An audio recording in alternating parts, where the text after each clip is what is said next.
Welcome back to my videos. Today's video is going to be a story time. It was inspired by a video I saw on Tiffany and Ashley Ford's channel. I'll link their channel below. They had somewhat of a similar situation when their son was born as the one that I'm about to share. But what happened to me specifically was Ani's designated nurse one day tried to get me removed from the NICU.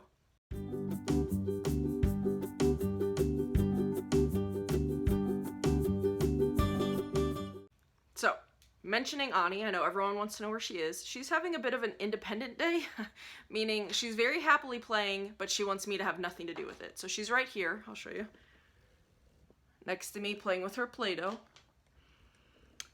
And if I were to go over there, she would start grouching, whereas right now she's very happily playing by herself. She's just having a day where she doesn't want me very involved. That's okay, I'm not going to push it. But I'll take advantage of it and share a story. So, a little bit of backstory. I'm sure most people by now know Ani spent just over a month in the NICU because she was premature. And initially she was in what I would call like the traditional NICU, which is a high acuity unit, meaning all of the babies are pretty needy. They generally have one-to-one nurses. Very rarely it was one nurse to two kiddos, but most often she had a nurse that was designated specifically to her. Right next to her, the space where the babies were was much more private. In that area, we could curtain off her little, I'm going to call it a cubicle, and have easily 10 feet of privacy. But about, I want to say a week, maybe 2 weeks after she was born, the NICU census was going up, meaning they had a lot of high-need babies, and it was determined that she was stable enough to go to the step-down NICU. And the step-down NICU was much more crowded. I think if you reached out and touched your arms in different directions, you could have easily touched 1, 2, 3 other babies just right in our vicinity. And the reason they do that is because those babies are lower needs, so they use one nurse to more babies. Having them closer together makes it easier on the nurses. And the way the nurses worked at that NICU was they had 12-hour shifts, 7 to 7, so she would have a day shift nurse and a night shift nurse.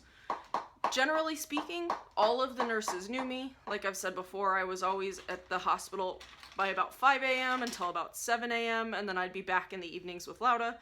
So I got to know almost all of Ani's day and night shift nurses. But on one particular evening, I came in after work, and the way we generally ran it was I would bring Lauda a dinner because she wasn't doing great with eating. Understandably, she didn't want to leave Ani's side. You can't eat in the NICU. So I would bring her dinner, she would go eat in the parents' room, and I would spend some one-on-one time with Ani. And so on this particular evening, I came in, gave her dinner, got the update about how the day had been. She went to eat, and I was with Ani, and I noticed she needed a diaper change. And again, if you've never had a kiddo in the NICU, at least our experience was, the nurses generally encourage you to be as hands-on as possible. So with the diaper change, at the point she was at, we weren't weighing them anymore to get her like ins and outs. I just went to change it. So I had my hands in her little isolette. If you're not familiar with what they look like, I'll try to put a picture in here. But generally it's just like a sort of plexiglass cage, for lack of a better word. But I had my arms in it and I was changing her diaper, and I noticed the baby right next to us had her mom and her dad, both sets of grandparents, so that's 6, and an uncle there, so that's 7 people. They have pretty rigid rules in the NICU that it's only 2 visitors at a time, and you only can have like a set guest list, or the parents have to be there. So they had 7 people when I got there, and then the mom and the dad went to get dinner, and 2 other people came in. So it was still 7 people, but none of them were the parents. Generally, like I've said before, I'm a rule follower. I'm not going to get into somebody else's business, so I didn't particularly care that they had all those people there. I just kind of noted it and cared about changing Ani's diaper. At that point, the nurse came back, talked to that family first, noted that there was a whole bunch of people there, did not tell them anything, didn't check visitor badges, nothing. Did not care that that baby had way more than the allowed visitors. And then she turned and saw me, and she said, "Get your hands off that baby." And I said, "Oh, this is my daughter. I just got off of work and came in," because I didn't know this individual nurse. This is the first time I'd seen her. And she said, "Ma'am, you need to step back from the baby." I said, no, look at my badge. Because when you're in the NICU, you have these visitors badges. I'm just going to cover this up because it has some specifics on it. But it says who you are, the baby that you're allowed to see, And it's just sort of an all-access pass. It is the hospital's way of saying this person has been cleared, they're allowed to be here, we're good to go. The nurse said, I see your badge, but I know you're not mom. Mom was here during day shift. And again, I knew this nurse was new to Ani, so I said, oh. Ani has two moms. It's myself and my wife, who's her biological mom. And at this point, she's like, ma'am, you need to take your hands out of the isolette. And I said, I'm not going to do that. I'm allowed to be here. I'm mom, and I'm halfway through diaper change. And she was getting more and more adamant that I needed to leave. At this point, she was just saying, take my hands off of Ani. And I'm trying to stay calm, and I said, look, I have the badge. I am who I say I am. If you look in Ani's paperwork, you'll see my name listed there as mom. And she said, I'm not going to do that. I already met mom. I know you're not mom. And I thought, she's just not hearing me. And so we're having this back and forth of, she's telling me I'm not mom. I'm saying I am mom. You probably met Lauda during day shift. My name's Marie. Look in the paperwork. I have a badge. I can be here. And it's back and forth and back and forth. And at this point, I've gotten Ani changed, but I'm still not taking my hands out of the isolette because I don't have to. And she is saying, you can't be mom. I met mom. I said, we're a two-mom family. You met my wife, Lauda. I am her spouse, Marie. I said, if you don't believe me, I don't know what to do to help you, because at any rate, I have the pass that allows me to be here. There's no reason I can't be here and be touching my child. And so at this point, she says, I'm calling security. And it's been probably a solid, I'm going to say 5 minutes of back and forth at this point. I'm exceptionally frustrated. I'm very impressed that I'm not in tears at this point. Yeah. And as she's calling security, another nurse walks over, just coincidentally. I don't think she had any idea of what was going on. And she happened to know me. She'd been Ani's nurse on a couple of other shifts. We'd chatted, knew her, yada, yada, yada. And she was like, oh, Marie, I'm so glad I get to see you. I didn't see you when I came in. I'm so glad you're here.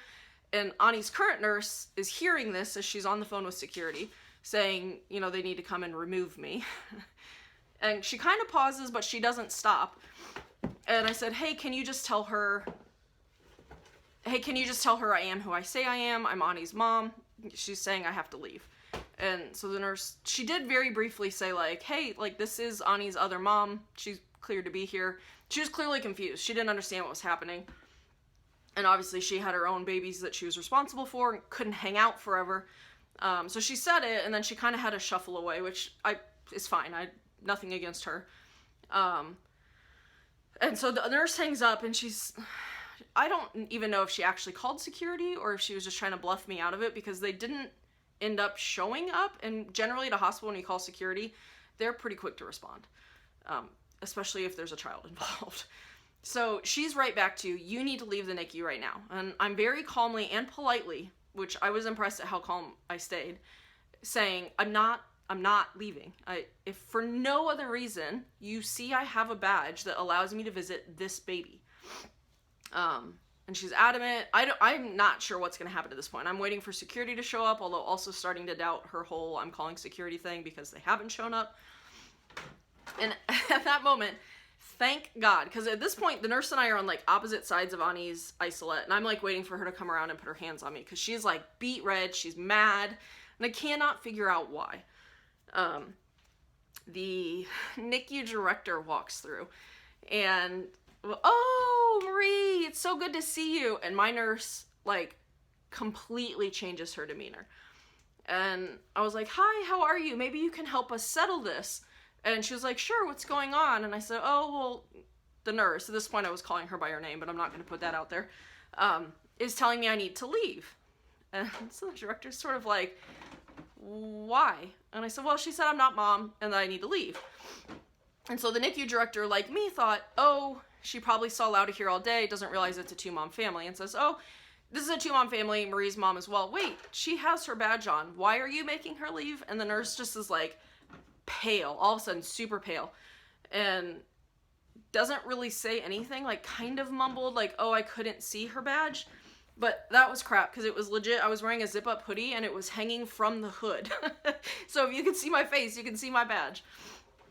And at that point, she did legitimately have to go check on her other baby that she was taking care of, and so it was just the director and I said, At this point, I'm like near tears, angry tears. And I'm like, she was just so rude to me.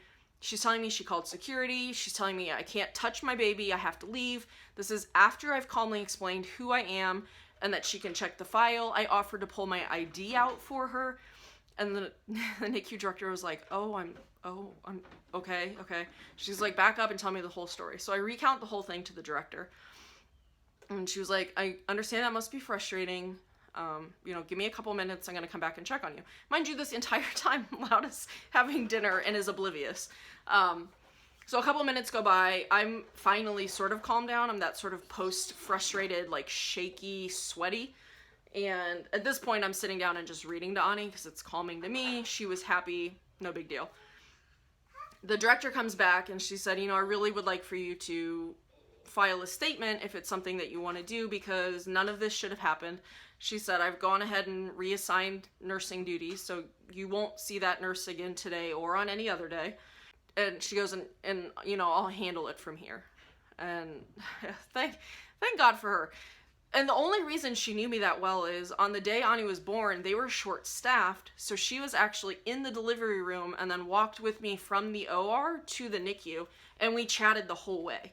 And just like looking back, I'm like, thank God all of that worked out the way it did, because if she hadn't known me either, it would have been a bigger thing. And as she and I are wrapping up our conversation and she goes to do whatever she's gonna do, I finished doing the statement at that point and everything. Lana comes back in from dinner and she was like, that was really good. How is everything? So I was like, I'll fill you in later. So, I mean, all things considered, that could have gone much worse. It definitely could have gone much better. At the end of the day, I was just happy it got settled. We never did see that nurse again. I didn't even see her on the unit, so I don't know exactly what happened.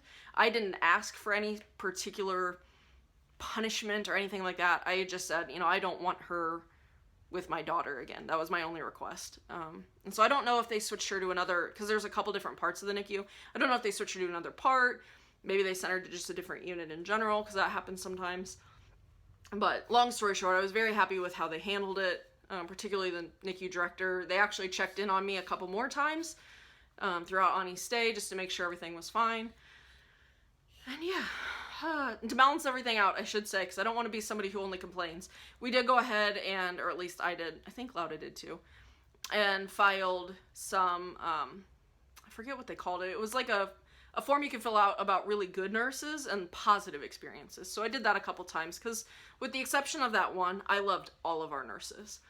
But yeah, after hearing Tiffany and Ashley's story, I wanted to share mine because I think it's important that people who don't face this kind of discrimination understand that it does happen. It's not fun, particularly when you're in a stressful situation like your child's in the NICU and then you're being asked to leave. It's just added stress that nobody wants. But all of that said, all's well that ends well. I'm happy with how the hospital handled it, at least as far as I'm aware that they handled it. And yeah, nobody can convince me that I'm not my child's mother. But that was a story I wanted to share. Maybe not the happiest of stories. I'll try to have a happier next time. But we'll see you in our next video. Bye!